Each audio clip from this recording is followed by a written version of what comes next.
नमस्कार प्यारे साथियों, आरपीएम ब्रिज यूट्यूब चैनल में आप सभी का बहुत बहुत स्वागत है। चलिए एवरग्रीन श्रृंखला के साथ आप सभी लोग जल्दी से जुड़ जाइए।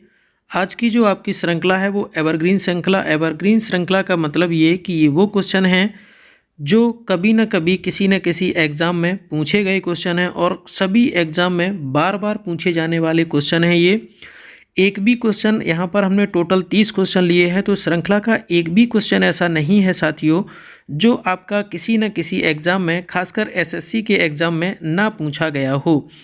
तो बहुत ही महत्वपूर्ण श्रृंखला होने वाली है। एवरग्रीन श्रृंखला के ऑलरेडी 6 से 7 पार्ट हो चुके हैं। चैनल की प्लेलिस्ट में जाकर आप लोग देख सकते हैं। ये 8वां या 9वां पार्ट इसका है, तो बहुत ही महत्वपूर्ण होने वाला है। यहाँ पर हमने 30 क्वेश्चन लिए हैं जो कि बहुत ही महत्वपूर्ण क्वेश्चन हैं। तो चलिए, एसएससी की दृष्टि से बहुत ही महत्वपूर्ण होने वाला है ये वीडियो। तो चलिए श्रृंखला की शुरुआत करते हैं। श्रृंखला में आप सभी का एक बार फिर से बहुत बहुत स्वागत है। चलिए, श्रृंखला का पहला क्वेश्चन है आपके सामने, लेकिन उससे पहले जो भी हमारे यूट्यूब चैनल पर नए हैं तो प्लीज़ चैनल को सब्सक्राइब कर लीजिए और साथ ही बेल आइकन को प्रेस कर लीजिए। चलिए श्रृंखला की शुरुआत करते हैं। पहला क्वेश्चन आपके सामने है कि निम्नलिखित में से कौन सा भारत के प्रथम रिएक्टर से संदर्भित है। भारत का प्रथम रिएक्टर कौन सा है? प्रथम रिएक्टर का नाम क्या था? रोहिणी, उर्वशी, अप्सरा या फिर कामनी? तो प्यारे साथियों, क्वेश्चन नंबर फर्स्ट के लिए जो आपका राइट आंसर रहने वाला है वो ऑप्शन नंबर सी यानी कि अप्सरा। चलिए आगे बढ़ते हैं बिना देरी किए क्वेश्चन नंबर 2 की तरफ।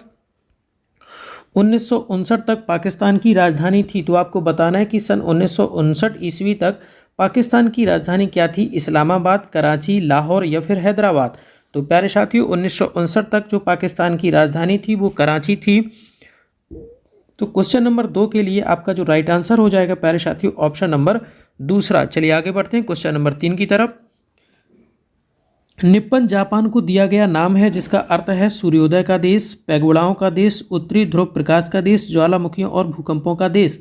तो प्यारे साथियों, क्वेश्चन नंबर 3 के लिए बहुत ही इंपॉर्टेंट क्वेश्चन है। ये आपका एसएससी एमटीएस में पूछा गया। पिछला क्वेश्चन 10+2 में पूछा गया था और फर्स्ट क्वेश्चन जो था वो आपका एसएससी एमटीएस में पूछा गया था। चलिए, तो प्यारे साथियों क्वेश्चन नंबर 3 के लिए आपका राइट आंसर हो जाएगा सूर्योदय का देश, यानी कि जापान को कहा जाता है सूर्योदय का देश। चलिए आगे बढ़ते हैं क्वेश्चन नंबर 4 की तरफ। राष्ट्रीय ध्वज के धर्म चक्र में कितनी रेखाएं हैं? तो आपको बताना है प्यारे साथियों कि राष्ट्रीय ध्वज के धर्म चक्र में कितनी रेखाएं यानी कि कितनी तीलियां हैं। तो प्यारे साथियों वो आपकी हैं 24। तो क्वेश्चन नंबर 4 के लिए आपका राइट आंसर हो जाएगा ऑप्शन नंबर दूसरा। चलिए नेक्स्ट आगे बढ़ते हैं 5 की तरफ।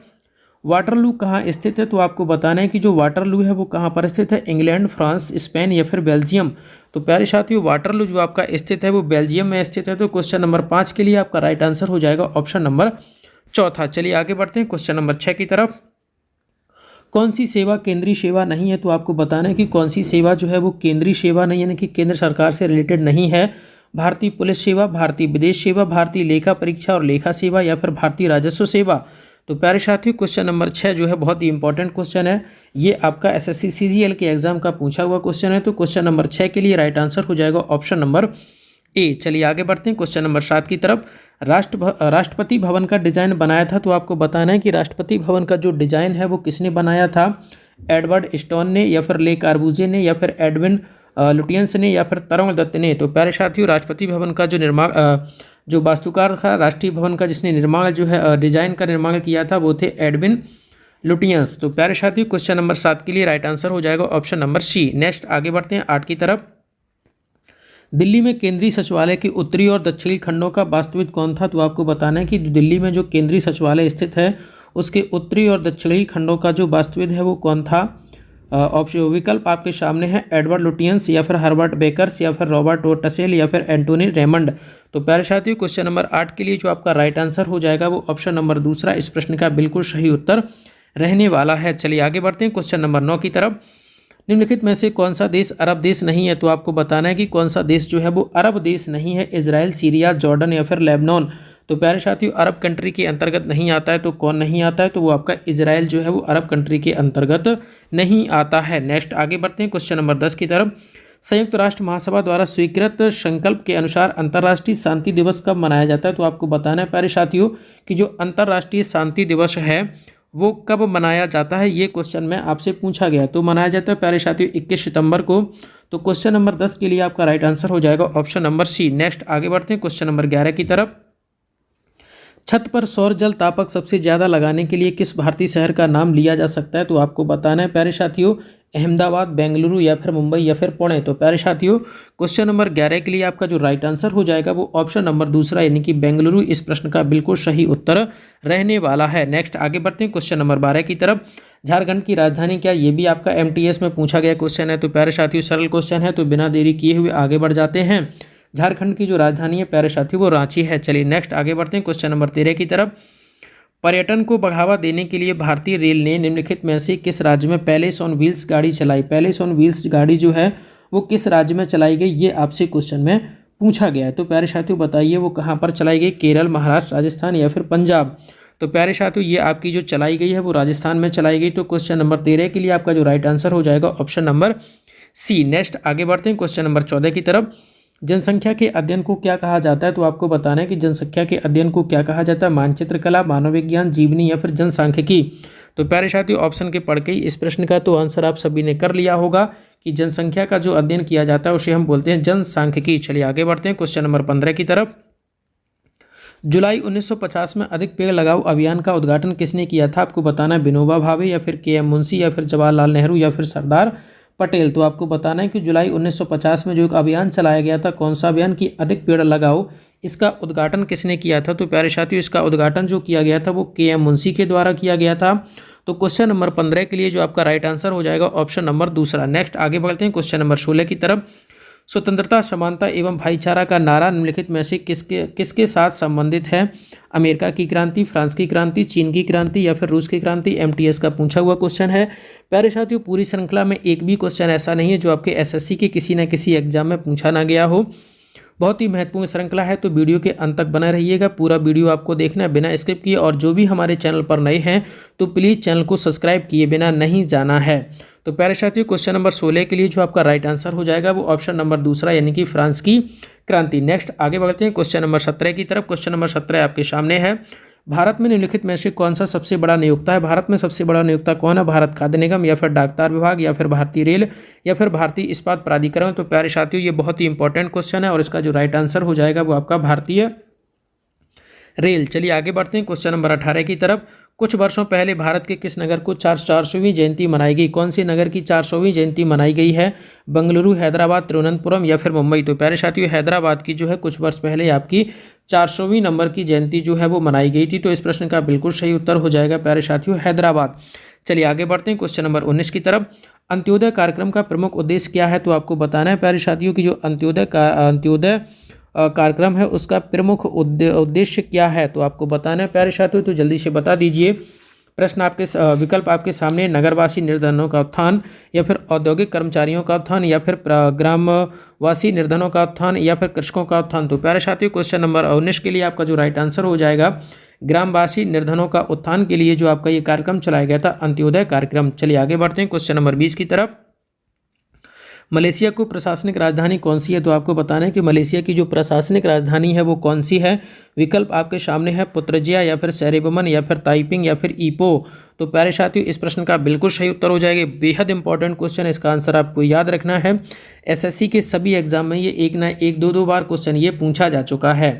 चलिए क्वेश्चन नंबर 21 की तरफ चलते हैं बिना देरी किए। अगला क्वेश्चन है, राज्य शब्द का प्रयोग सर्वप्रथम किसने किया था? तो आपको बताना, ये बहुत इंपॉर्टेंट क्वेश्चन है। एसएससी सीजीएल के टायर 1 में पूछा हुआ क्वेश्चन है कि राज्य शब्द का प्रयोग सर्वप्रथम किसने किया था? अरस्तु, मैकियावेली या हॉब्स या फिर प्लेटो?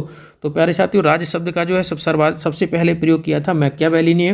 तो क्वेश्चन नंबर 21 के लिए जो आपका राइट आंसर हो जाएगा प्यारे साथियों ऑप्शन नंबर सेकंड। चलिए आगे बढ़ते हैं बिना देरी के क्वेश्चन नंबर 22 की तरफ।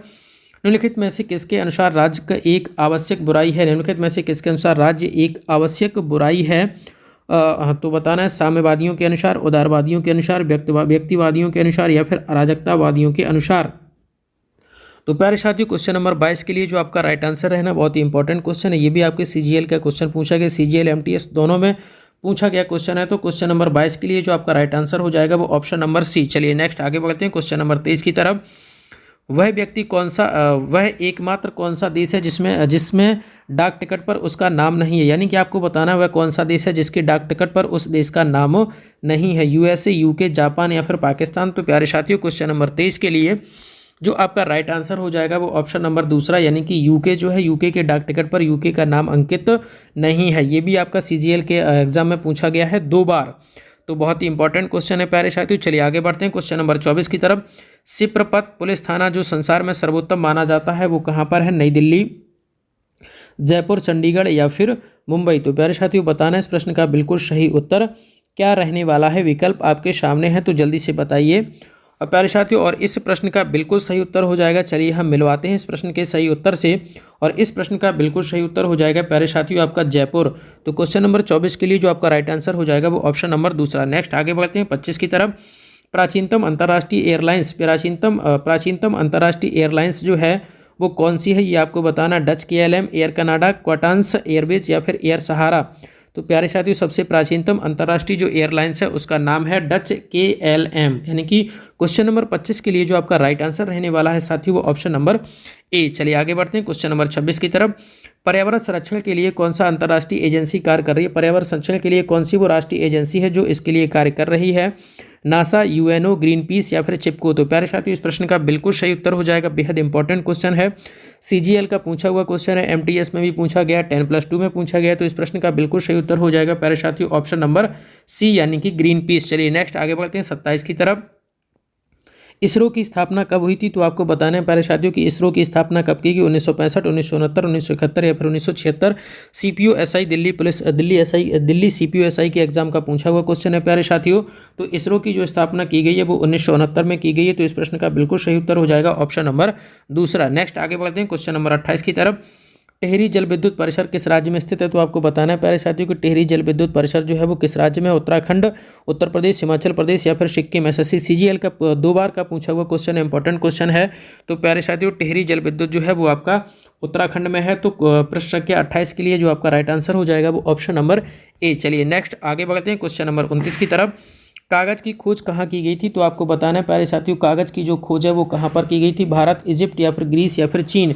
तो प्यारे साथियों क्वेश्चन नंबर 19 के लिए तो प्यारे साथियों कागज़ की जो खोज की गई थी वो आपकी सबसे पहले कहाँ की गई थी? भारत, इजिप्ट, ग्रीस या फिर चीन। तो प्यारे साथियों कागज़ की जो खोज की गई थी वो कागज़ की खोज की गई थी प्यारे साथियों कहाँ पर? चीन में। चलिए आगे बढ़ते हैं क्वेश्चन नंबर 30 की तरफ और श्रृंखला का अंतिम क्वेश्चन। मालोटोव कॉकटेल है एक, तो आपको बताना है कि मालोटोव कॉकटेल है एक क्या है? बैठक, परिषद, पेय या फिर ग्रेनेड। तो प्यारे साथियों क्वेश्चन नंबर 30 बहुत ही इंपॉर्टेंट क्वेश्चन है। CGL के एग्जाम में 2 बार क्वेश्चन पूछा गया, CPU में पूछा गया, MTS का पूछा गया। तो क्वेश्चन नंबर 30 बहुत ही इंपॉर्टेंट रहने वाला है प्यारे साथियों। और क्वेश्चन नंबर 30 के लिए जो आपका राइट आंसर हो जाएगा प्यारे साथियों वो आपका हो जाएगा ऑप्शन नंबर डी, यानी कि ग्रेनेड। इस प्रश्न का बिल्कुल सही उत्तर हो जाएगा प्यारे साथियों। तो क्वेश्चन नंबर 30 के लिए राइट आंसर हो जाएगा ऑप्शन नंबर डी। चलिए प्यारे साथियों आज की श्रृंखला में इतना ही। एक प्यारा सा कमेंट करके आपको बताना है प्यारे साथियों कि वीडियो आपको कैसा लगा। अगर आपको वीडियो पसंद आया तो वीडियो को लाइक और शेयर जरूर करिए अपने साथियों के साथ, और चैनल को सब्सक्राइब करना बिल्कुल नहीं भूलना है प्यारे साथियों। चैनल को सब्सक्राइब करके ही जाना है। जो भी हमारे यूट्यूब चैनल पर नए लोग वीडियो को देख रहे हैं तो प्लीज़ चैनल को सब्सक्राइब कर लीजिए और साथ ही बेल आइकन को प्रेस कर लीजिए, जिससे कि कोई भी नई वीडियो अपलोड होती है नोटिफिकेशन पहुंच सके आप तक। हमारे यूट्यूब चैनल में आप सभी का बहुत बहुत स्वागत है। श्रृंखला में जुड़ने के लिए आप सभी का बहुत बहुत धन्यवाद।